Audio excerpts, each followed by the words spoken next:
imagine it. Awesome. I'm also willing to imagine, I'm also can imagine a time that if I asked you to say, think of the time when someone said, because I said so, and you kind of responded with, okay, without that negative trigger, I bet you could think of one. Might be a little bit more challenging. Does anyone have an instance when you recall someone saying, because I said so, and your kind of response was, okay, I can live with that. Doesn't mean you have to be loving the response. Can anyone think of a time when you're like, okay, I can live with that? That you're comfortable sharing?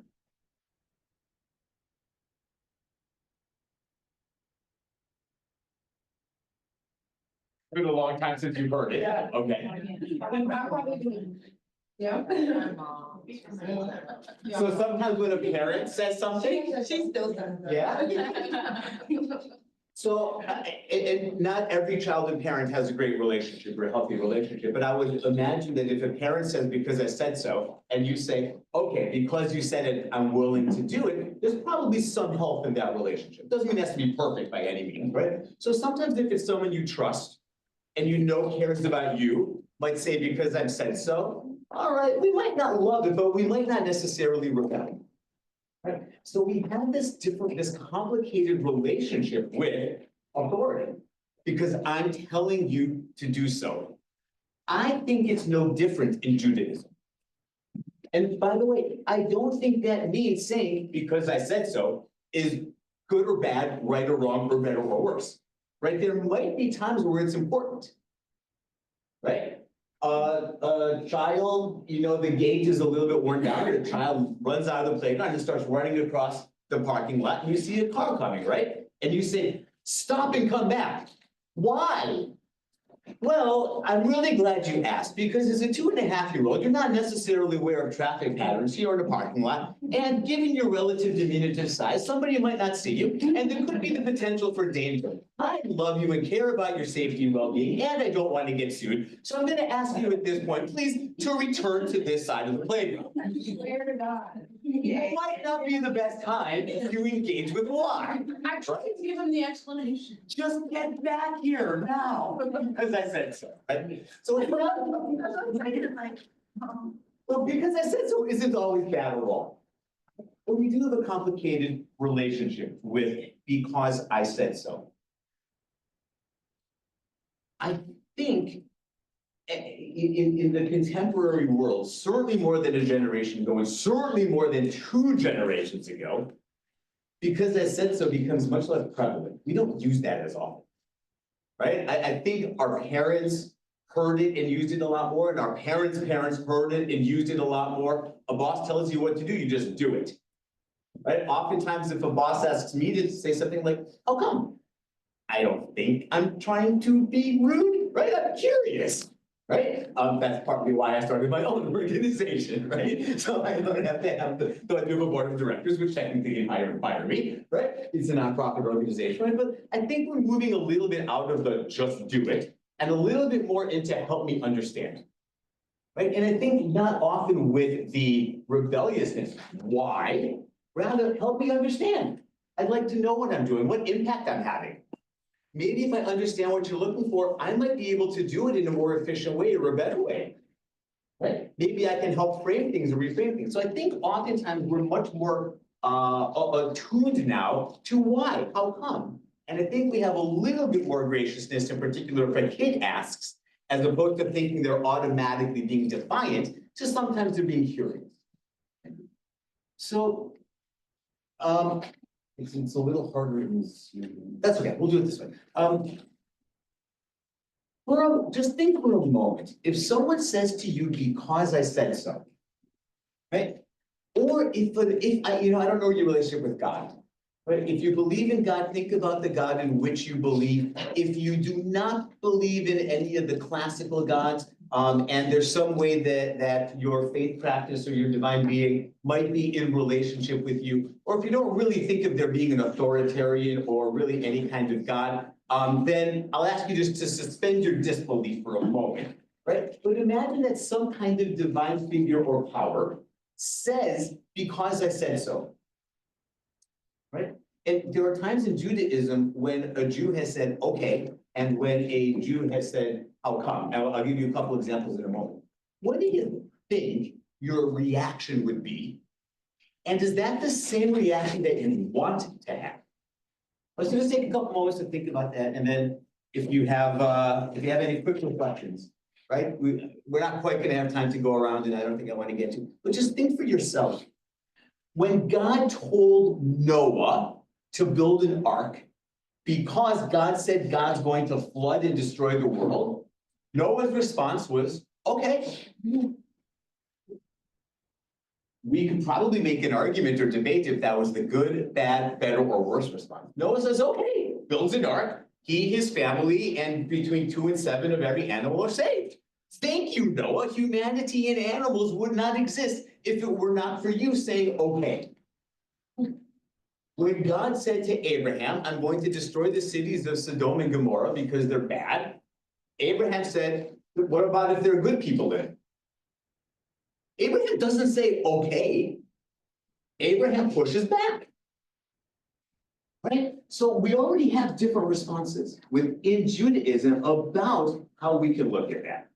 So I put all of this out there because when we talk about a mitzvah, when we talk about an obligation, certainly I want us to be open to the idea that in Judaism, we are taught that there are things we must do and may not do.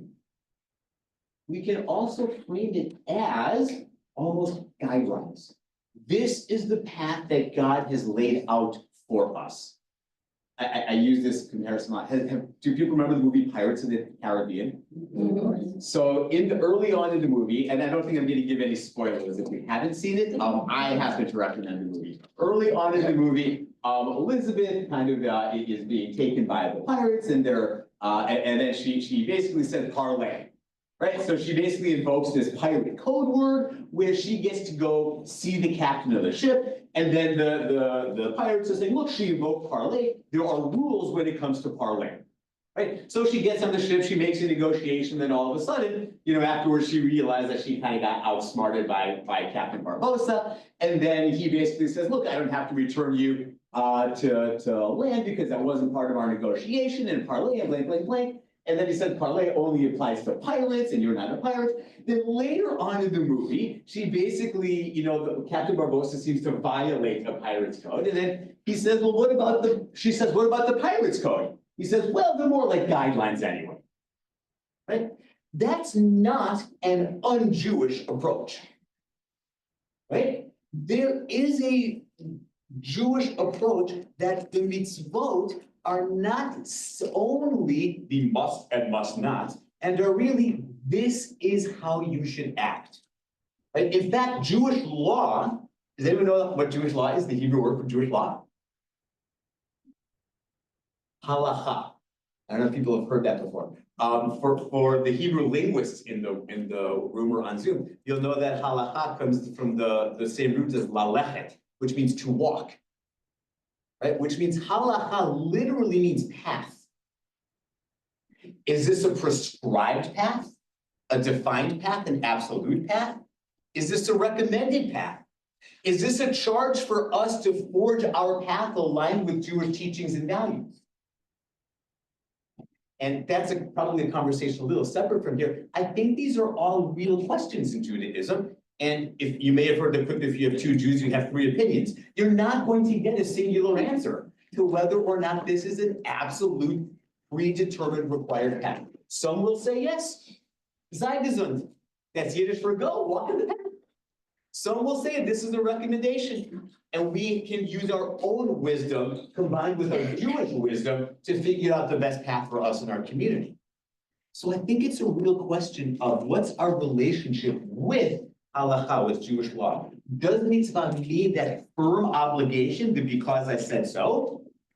Or are mitzvot really is that a code of values and a code of practice, best practices from God and from our ancestors, from which we can and probably must or should learn, and which can and should and do inspire us today? I leave that as an open-ended question because I think that's a relevant question in Judaism. So when we talk about mitzvot, I think, I know we have 2 ears, we can only hear one thing at a time, but we have 2 ears. In one ear, we should really be hearing, these are commandments from God. God is telling us what to do. And if we accept that God created the world and by extension created us, God has some authority to tell us what to do. Right? I brought you into this world, I'll take you out, right? God has some authority. If we think of God as trying to help us figure out what we can do to make this world the best place it can be, then God is there to guide us and to love us, which is a little different from telling us what to do. I know what my title is. I have no unique insights into whether one of them is more right or than the other, whether they're contradictory, whether they're complementary. Right? We can each figure that out for ourselves. I simply want to put into your space as you're thinking for yourselves, whatever your faith practice is, right? That we have this relationship with God. And certainly as we are talking with kids, right? That in a community and pluralist setting, that there are different ways to approach what it means to be commanded by in Judaism. That can be literal, absolute, firm. That can be giving direction, giving guidance. And I certainly know there are times with the kids in the classroom where we direct them with what to do and what not to do. We have standards of practice and behavior where we're going to be firm. And there are times where we'll say, make a good choice for yourself in this moment. I mean, we're still directing them. And we're not saying, do this, don't do that. So there are times when we kind of implement both. That's a lot of kind of theory and philosophy. Questions, comments, reflections, please. I might be straying way off the path here. That would be a very Jewish thing to do, yes. It's what we do well. So when you might say to somebody who's like unstable in terms of committing a crime, says that they were like commanded by God, or God said to hurt these people, or God said to like, is it ultimately like, not really, because God would never hurt somebody?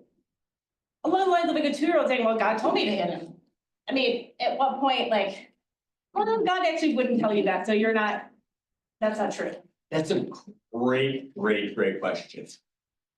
So I probably should have started that for the most part, I'm focusing on the kind of normative range of behaviors that we're likely to see, right? There is extremism in the world. Right. Right? And usually if something is radical, extreme, undeniably dangerous, that, I'm not a big believer in absolutes, but it's usually pretty clear in that kind of case. So in those kinds of cases, and the classic example that I used is that, and I think this was in part because he was miseducated. Yigal Amir believes that it was his obligation as a Jew to assassinate Yitzhak Rabin because his policies with the Palestinians he thought would actually cause more Israeli and Jewish lives to be lost. So he believed he was obligated to assassinate Yitzhak Rabin.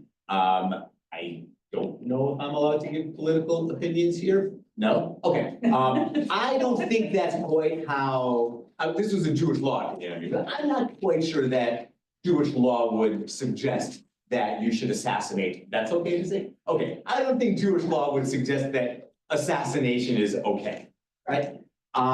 So that's what I think is kind of radical and extreme. Let's put those aside. Okay. If a kid says, God told me to hit this person, I would probably want to engage with them on a 2-year-old theological conversation, right? What is God? When you say God, what does that mean to you? What's the kind of God in which you believe? What's the kind of God in which you don't believe? Right? Do you believe in a kind of God that might tell you to do dangerous things and hurtful things to other people? By the way, if the answer is yes, there might be some things going on in the kid's life that goes beyond theology, right? And maybe we have other resources. Maybe that's a time to ask other professional resources.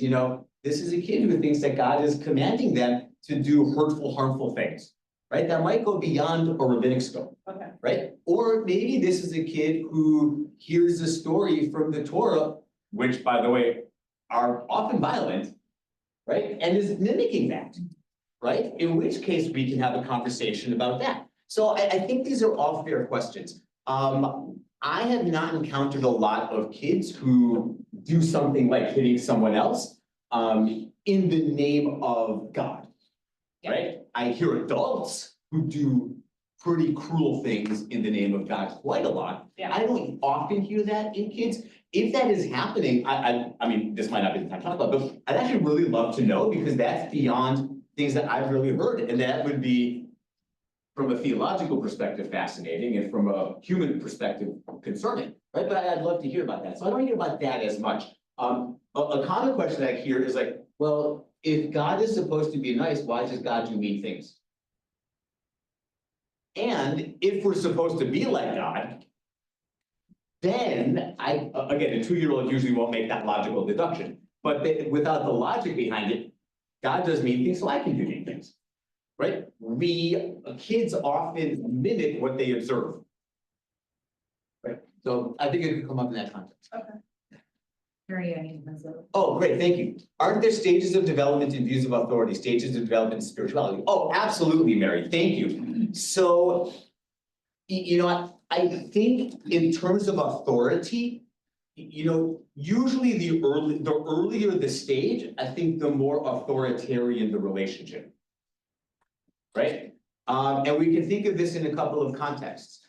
We can think of it as, you know, toddlers and adults, right? Toddlers don't yet have the full capacity to appreciate complexity and nuance in all situations, right? Again, this is why we're not going to sit here and logically explain why they shouldn't run into the middle of the driveway, into the parking lot when cars are coming, right? They're not yet able to perceive the nuance about car acceleration, braking, and all those kinds of things, right? So we have a bit more of an authority. When God took the Israelites out of Egypt, right? The Israelites were effectively infants in relationship with God. It was very much a do this, don't do that. If you get hired for a new job, you're very much going to say, here's what I do, here's what I don't do. As you're in the job a little bit more and you develop a bit more confidence in yourself in a relationship with your supervisor, you might have more wiggle room. They might give you more latitude. Musicians in the room. When you first learn a song, right? You're going to have the sheet music. You're going to learn it, and you're going to try to play it perfectly. I was a violinist growing up, right? You're going to try to play it perfectly. Right? You're going to try to get every note. Your violin teacher is going to make sure you want to get every single note correctly. If you're in orchestra, if you're in Maestro like I was, you better be playing it correctly, because if you're playing it wrong, you're going to throw everybody else off. Or if you play one note too many at the end of a song, you're doing an unintended solo one time, right? So you want to get the sheet music exactly correct.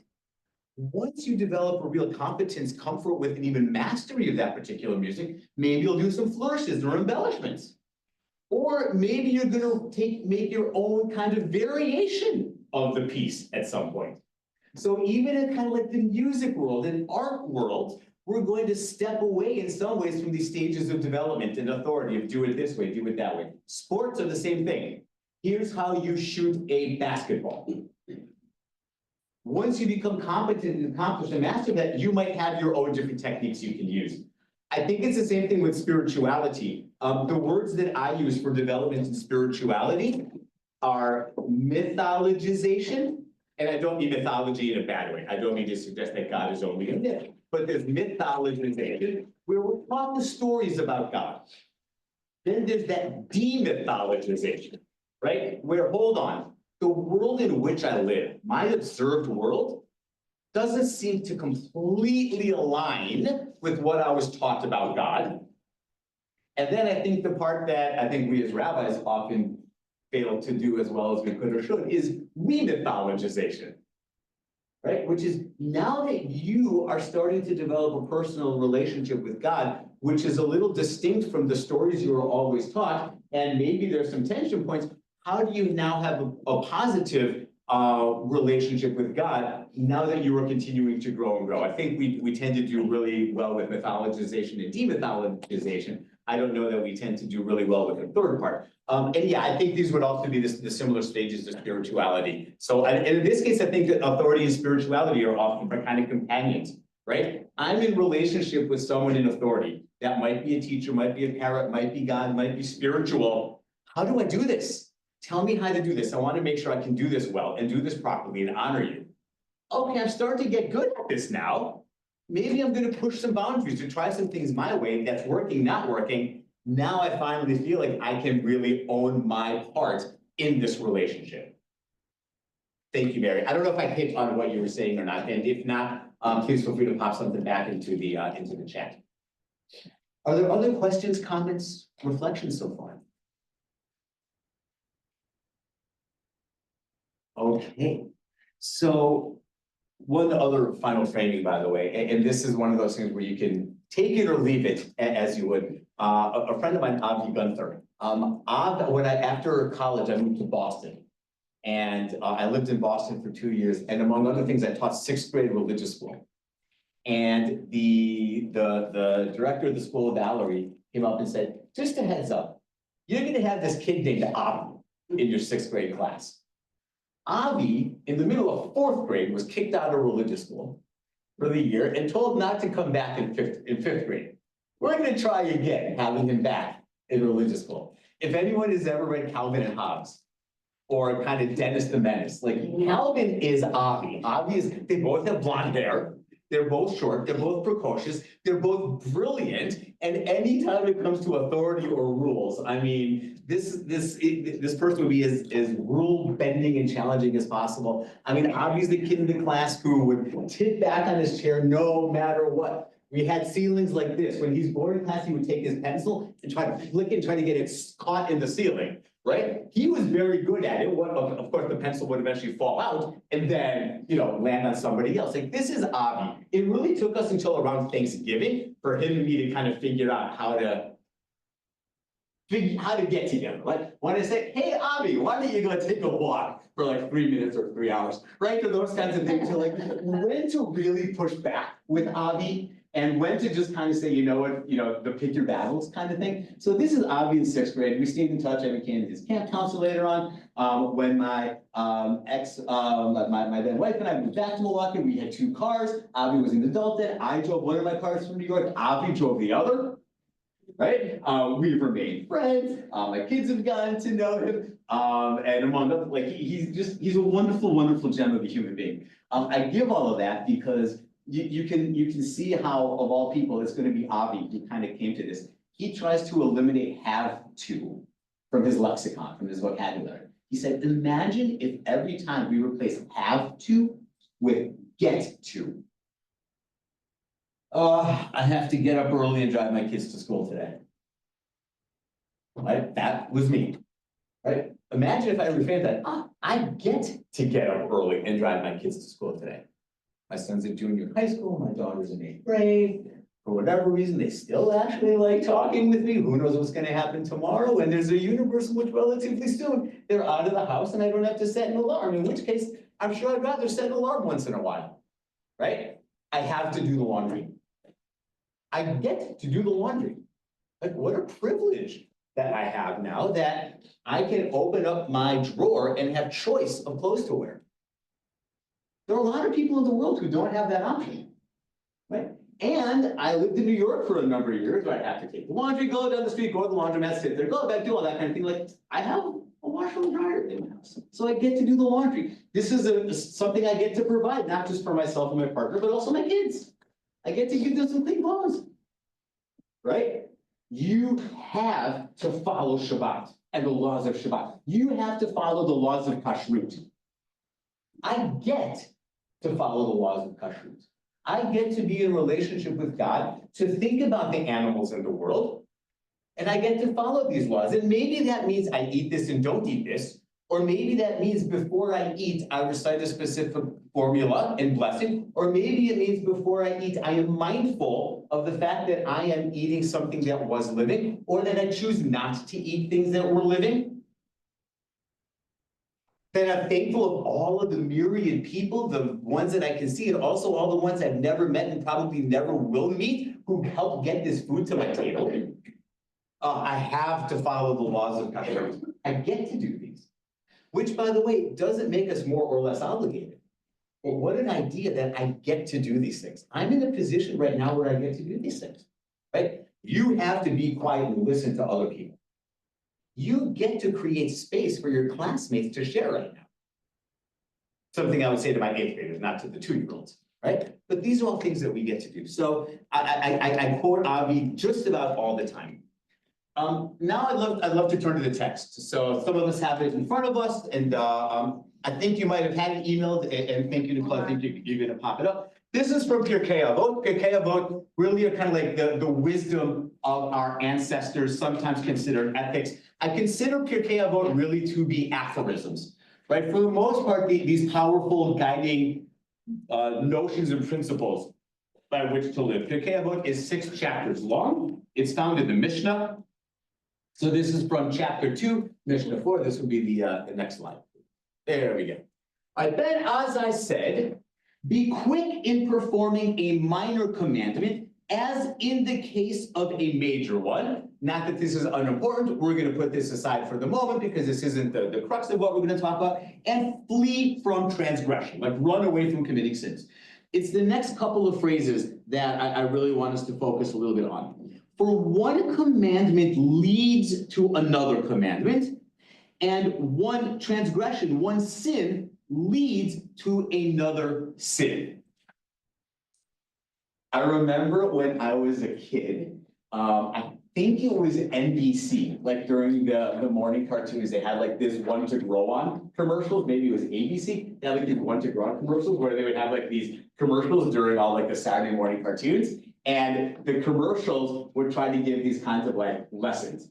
And I just remember this one. It's almost this kind of like eerie, you can find it on YouTube, by the way. It's kind of like this eerie video of like these like almost like ghostly visaged people singing this song, right? You tell one lie, it leads to another. You tell 2 lies, it gets you in trouble. You tell 3 lies, right? And like, we don't have to confess again. I'm sure each of us has at some point told a lie. Then you have to tell another lie to tell the other lie. Then you have to tell the other lie to cover up for the second lie, but not contradict the first lie that you told. Now you all of a sudden you're in too deep and it's just so hard to get out of it.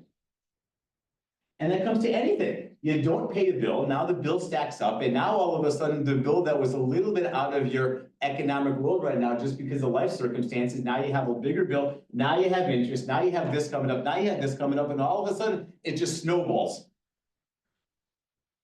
Right? Or I know I'm supposed to stretch and do 5 or 10 minutes of calisthenics every day. I've had a rough couple of days, so I didn't do that these couple of days. Oh, you know, one more day is not going to kill me. I've been out of the habit. I'll start again tomorrow. And then before you know it, in this 3 months, we've done them 3 times. Then you go back to your doctor, your physical therapist, or your chiropractor, whoever it is, and say, you've regressed. How many times have you been doing your stretches? Then we go back to me and say, every day, doctor, I promise, right? So we know that like one thing leads to another, right? And that's also for the positive, right? Oh, what's the book I'm reading now? It may or may not come to me, but it's basically all of, it's a book all about like forming habits, right? And that when we want to form habits, we often overwhelm ourselves like, I'm gonna be doing this every single day. That just doesn't work. I commit to working out for 30 minutes, 6 days a week, and stretching for 30 minutes the 7th day a week, starting today. Well, today's kind of halfway through, I'll do it tomorrow. It doesn't work, right? Versus if we say, today and today alone, I am going to set aside 30 minutes. Right? We start with little habits, and then we rewire our brain, we retrain our brain. Right? So both positive choices that we want to make in our lives and choices that we know are not quite as healthy for us that we want to make in our lives, right, are predicated on 1 step at a time. This is very much the 12-step program. When we talk about addiction, right, you know, for people who are addicts and who are in recovery, you're not cured. You never say, I'm cured of my addiction. Today, I have not succumbed to my addiction. right? We're talking about forming habits, and then all of a sudden, today is gonna be 2 days, a week, a month, a year. Oftentimes there are ups and downs. Sometimes we take 2 steps forward, 1 step back. We know it's not always linear. Habits are hard to break and then reform, of course, right? But we're really talking about habits here. Questions or comments about this before I do a little bit, before I retranslate one Hebrew word from this mission? Question or comments so far? All right, a few more minutes of presentation, and then I'd love some opportunity for people to think for themselves or talk with each other, share with the group ways that we can potentially start putting this in the classroom. The Hebrew word that's translated here as leads to another, the Hebrew is goreret, which actually is a much more active word than leads to. Ligror literally means to drag, right? So one mitzvah, that's the Hebrew too, whether it's commandment, whether it is righteous action, one mitzvah drags another mitzvah. And one sin drags another sin. And I really wish that translations would be much more fluent with using that kind of language. It doesn't make as much intellectual sense when you just think of it from a vocabulary perspective. But when we think about how the brain works, literally every time we do something, we begin building new synapses, I think is the word, and we begin to rewire the brain. Right? We are literally dragging the wiring of our brain from one place to another. And one single action doesn't change our entire consciousness and way of being, right? But every single thing that we do rewires the brain just an almost imperceptible infinitesimal amount. And that leads our brain to tend to do the same thing, right? Once is a happening, twice is a coincidence, 3 times is a pattern. As we start to do something, we build patterns. That's how we rewire our brain. That's how we form habits. One mitzvah drags another. One transgression drags another. Questions, comments, reflections about that or any of this over? For the moment, if you want to stop the sharing. Oh, great. And if you want to stop the sharing too, then. Oh, Tippy, I might offer a different translation. For the result of performing a commandment is the commandment, and the result of doing a transgression is the transgression. In other words, doing the mitzvah, oh, beautiful, is the reward for itself. Oh, thank you, Tippy. That is beautiful too, right? This, in some ways, is the proactive response to the rebellious why. Do this, why? Why do we do things that we perceive are just or good? Because we're going to get a reward? Because someone's going to pay us? Because someone's going to say thank you? Because we're going to feel good about ourselves? Sometimes. By the way, those aren't necessarily bad things. I'm not opposed to rewards or bribery as a way to train or retrain the brain. I'm not opposed to doing something because we want someone to say thank you. It always feels nice to be appreciated. I'm certainly not opposed to us doing something good because we feel good doing something good. And I'm not really a believer in the purest form of altruism, that we can only do something good, right? That being said, sometimes we want to do what is right and or what is commanded simply because it's the right thing to do. I am putting good into the world. Some of us might believe that the good we put into the world comes back to us. Some of us might believe that I put good into the world and it does or doesn't come back to us. Some of us might believe I put good into the world and it never comes back to me, right? But sometimes we believe my job is to put good into the world. Where it goes, what happens with it, I don't know. Putting good into the world, thank you, putting good into the world is why I do good. Putting mitzvah energy into the world is why I follow a mitzvah. Similarly, if I put evil into the world, right, we are co-creating the world in which we live. If every single action rewires the brain, right? But simply, one thing that you could be suggesting is every single kind of energy that we put into the world changes the world. Infinitesimally. But every single positive energy, if it's a transgression or if a mitzvah, everything we put into the world now affects the world. So imagine that for a moment, both with all of the weight that accompanies it. Everything you do affects the entire world. And now also imagine that with opportunity. Everything I do affects the world. Mary. I think you're on mute. When Wendy used to sing the song Mitzvah, Gereret Mitzvah, I knew the word mitzvah, didn't know the word drag, to drag it. And I thought it meant one mitzvah led to another, but in another person. Oh, So- beautiful. So when all of a sudden I began to see, if I would do a mitzvah, if I would hold the door for somebody, then the next person might hold the door for the next person. And I would begin to see that literally happening, one mitzvah leading to another, by kind of like modeling or by example. And I thought of it as like a flow of energy that would go out from me, or I would get that flow of energy from another person. Thank you, Mary. And this is a beautiful and perfect transition into, the next thing that I want to kind of throw your way is, how can we apply this either in our lives and or in the classroom? Because we can talk about this idea with 2-year-olds, right? And Mary's offering one way, right? And let's start with the kind of negative first, right? You tease me, and a couple people laugh. Another kid is going to say, I tease Moish, people laugh and think I'm funny. They might not even consciously be thinking of the impact it has on me. They might be, right? It might be personal against me. It might have nothing to do with me. But all of a sudden you see one behavior that seems to, put this energy into the world, and it seems to be rewarded with a positive response. They're willing to do it. I hold the door and then I let it go right as you're walking through, ha ha ha ha ha ha ha. And the next kid holds the door and lets it go as someone else is walking through, ha ha ha ha ha. We can think of countless negative examples. I think ideally we would frame things in the positive. So Mary gives this beautiful positive example, right? We open up a door, we hold the door for someone else, and now imagine if everyone who walks through that door says, thank you for holding the door open.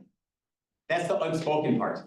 If one person holds the door open and everyone else walks through as mute, well, the person holding the door open might do it just to put that positive door holding open energy into the world. And that should be sufficient. Here, thank you isn't the worst thing in the world. Now imagine if every person walking through a door and that we modeled for the students, thank you so much, so-and-so, for holding the door open. That's very thoughtful of you and I appreciate it. And then we help our students say, thank you for holding the door open. And we practice doing that. I'm guessing that all of a sudden there are going to be kids fighting to be the one who gets to hold the door open.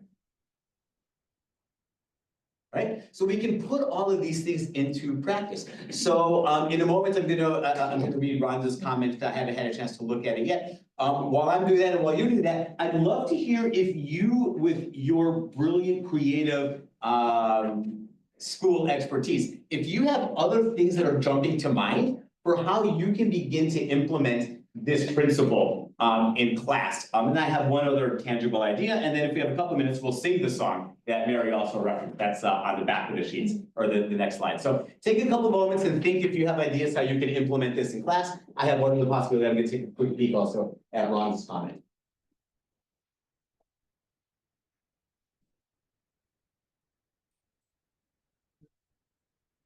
Oh, yeah. Yeah, Rhonda, thank you so much. Yeah, it's so easy in life, or it's often so easy in life to focus on the negative as opposed to think of the positive. Yeah, thank you, Rhonda. know. Does anyone have any I try and do that. additional ideas of different ways that this idea of mitzvah, of whether it's obligation or doing good, whether it's one leading to the other, ways that this can be taught or modeled or practiced? Please. We just had an example today, so this is kind of timely. A little girl went and got a chair for a friend who wanted to sit in a certain spot and got them their water. They're 3. And she just did it. And of course, the other 3-year-old didn't really process that this was something big they should say thank you for. But we made a point of saying, Amelia, that was so nice of you and so kind and thoughtful for you to do that. And she kind of went, oh, like, I mean, we don't know why she decided to do that for her friend. I mean, she just did. But I think honoring when they're happening, because they're not at a developmental stage that they are going to be saying thank you, or, you know, it's performative right now, but when it's acknowledged, and I know the whole mitzvah you shouldn't need a thank you for, but acknowledging it taught the whole class, oh, look what happened, you know, and the person who benefited with the water bottle was like, oh, thank you, you know, like, oh, that happened, but it took a minute, you know, of us just saying something, so I love I think just honoring when these things happen in those little moments is important. You know, sometimes we're not always attuned. Yeah. Certainly a 3-year-old might not always be attuned. No. And they might not even quite understand where the gratitude is. So We barely point- caught it, you know, it was like if we had been busy, we may not have even seen that she did it, Yeah. but we just happened to see that she did it. I'm sure we would have noticed the bad things and called that out, right? So Right. let's notice the Yeah. behavior we want to replicate. We can also say, why did you go get your friend the glass of water? Right. Right, ask them to take a moment to reflect. I don't know, that's okay. You just wanted to do something nice? Yeah. How did it make you feel when your friend brought you the water? I felt good. Right, that's a deeply thoughtful, reflective, introspective comment from a 2 or 3-year-old. Right, I felt good. Right, so even if we start engaging, how did this make you feel? Why did you do this? Now all of a sudden we go from like the cursory, this happened, to the impact that this happened. And that can be part of the guide. Thank you. I thought I saw. Yeah, no, I just saw a similar example in Ashley and Ollie this morning. There was one of the little guys who was really upset. And one of our teachers came and like rubbed their back and brought a stuffy. And then I watched another one of their friends come up and rub their back and like look at their face, you know, not talking, but just being like, I'm here. And I was like, Debbie, that was so nice. Good job. Yeah. You made her feel better. Beautiful, Yeah. thank you, Yeah. thank you. So another way that we see things and we name it and we also make sure to celebrate it, right? It's okay, you know, it's okay for something that we do that's a mitzvah, either the commanded or in the good sense, to be celebrated, right? Just because you're told to do something doesn't mean we can't or shouldn't celebrate it. When we choose to do it, just because we might be doing it for its own sake, doesn't mean it can't or shouldn't be celebrated. So thank you, thank you. I saw another hand over here. Well, I was gonna say, like, my kids were doing the exact same thing this morning, like, a friend was crying, and like, they all just went and gave her like blankets and stuffed animals, and before you know it, it turned into a game. But like, in our classroom, for snack time and lunchtime, or not lunchtime, but for snack time, we plate everything, and then the kids get to pass it around the whole table to each kid. So they get to like, remember where the plate's going to, and now if we don't pass, they're like, we need to pass, we haven't passed the plates around, we need to pass, are we passing? 'Cause we need to pass. So that's been like helping a lot. It's hard though, cause my 2-year-olds, they still like, if somebody tries to do something for them, they get upset because they wanna do it themselves. Right. So it's hard, because like, sometimes I'll try and like give a kid a special job, like, can you grab everybody's water bottles? And as soon as one of those water bottles that is in his are touched, it's like, yeah, and then it's an argument now, and I'm like, okay, all right, then just grab your own then, okay? So it's hard, but we find little ways to sneak it in there. So you bring up 2 things. One, you're talking already about habit forming. Are we passing the plates? Yeah. Right? That's the habit forming we're talking about. There's also a tension between helping and independence. And certainly in 2 and 3-year-olds and 48-year-olds, right? There's this tension between asking for help and wanting to be independent. So again, this can be back to the like, oh, you seem upset at someone, how come, right? Or, right, different ways that we can engage, maybe there are ways to frame things, which is, You know, in our classroom, we like offering kindnesses to other people. How do we find out if it's a kindness we can offer, right, different ways, or if someone doesn't want the kindness, how can we say it? How can we say thank you and no thank you right now? So we can also practice some of the language too, you know, in an age-dependent way. So yeah, thank you for that reminder too, that kindness, the act isn't always wanted or well received. And maybe at that, there are ways to frame the intention as being the kind act that I'm thinking about you and want to know if I can help. Right. And obviously we'd have to age appropriate that, Right. that conversation. I know Chris wanted to say something, but also Rhonda. Yep, Chris and Rhonda, and then, I can stay a couple more minutes after this, though I know we're supposed to end it too, so no one should feel it like you're stuck here with me. Oh, I just wanted to quickly say that I think it's important as parents to teach your kids Yeah. to do nice things, and I brought my kids up that way, and I remember them asking me, why are we going over to rake so-and-so's yard?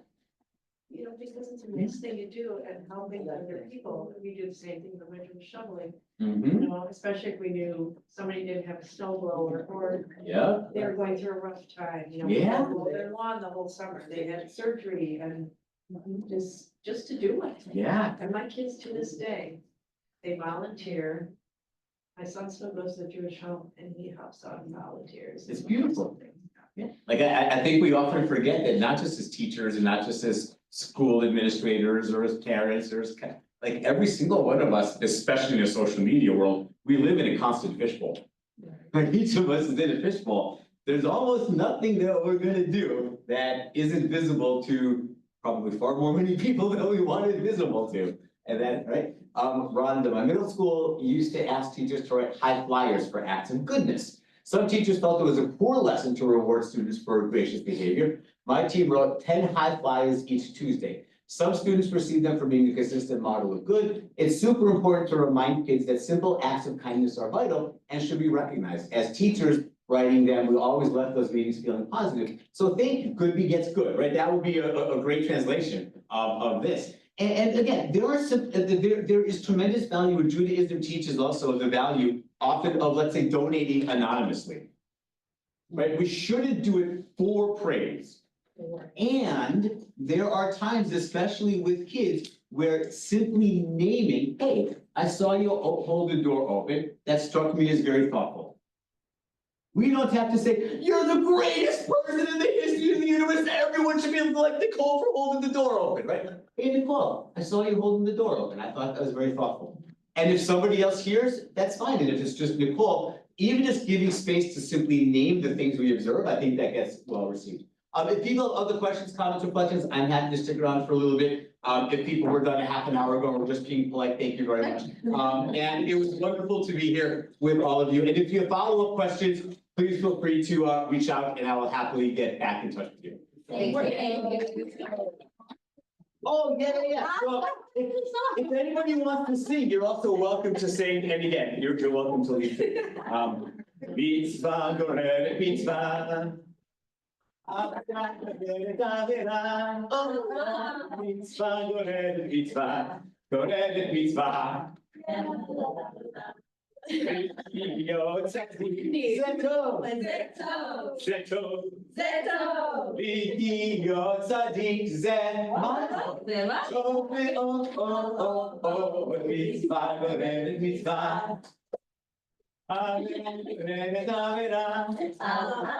Mitzvah, go ahead, mitzvah. Go ahead, mitzvah. Yeah, la, la, la, la. You can teach it to the 2-year-olds because they can always get the interjection. Or teach it to the adults because we're a lot more fun.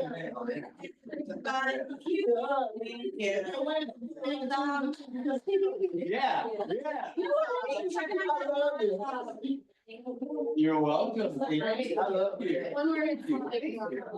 Thank you. I'm glad. I see. I'm sorry, I still see.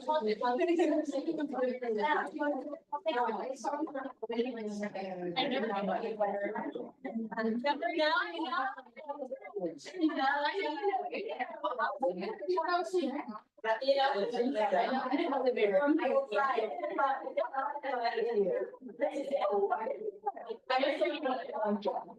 Why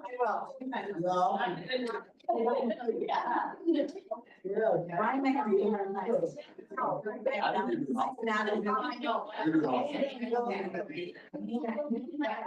Are you?